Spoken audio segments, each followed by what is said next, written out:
It is easy to dismiss today's gospel as a condemnation of others, those dumb scribes and Pharisees, a bunch of oppressive, narrow-minded hypocrites. It's harder to hear for ourselves the gospel, to hear the words behind those to others, the one who is speaking, Jesus. And what do I mean?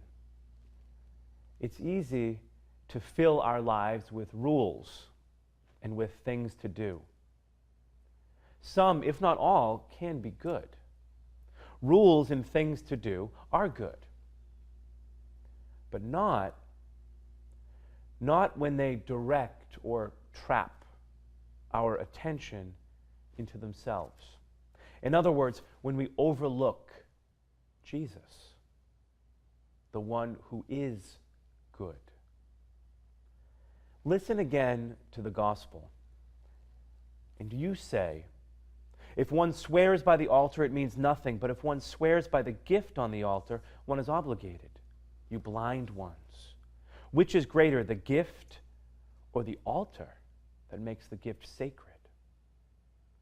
One who swears by the altar swears by it and all that is upon it. One who swears by the temple swears by it and by him who dwells in it. One who swears by heaven swears by the throne of God and by him who is seated on it. Rules, obligations, the things we do, they don't merely fill our time and our minds. They direct us. They lead us to Jesus. It can sometimes be challenging to quantify or to grasp, but they cultivate, they build up relationship, or they should.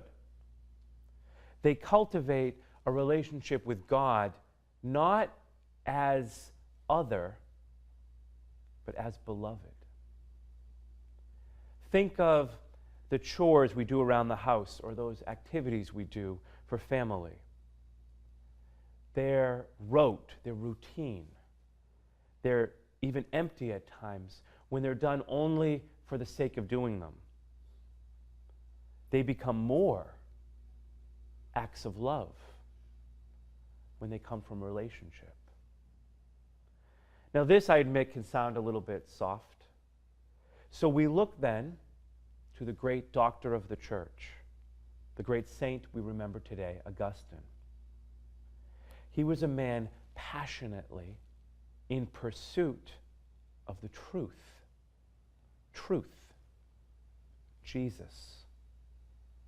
He speaks in his confession about this turn to Jesus.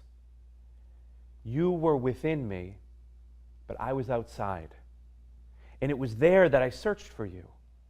In my unloveliness, I plunged into the lovely things which you created. You were with me, but I was not with you. Created things kept me from you. Yet if they had not been in you, they would not have been at all.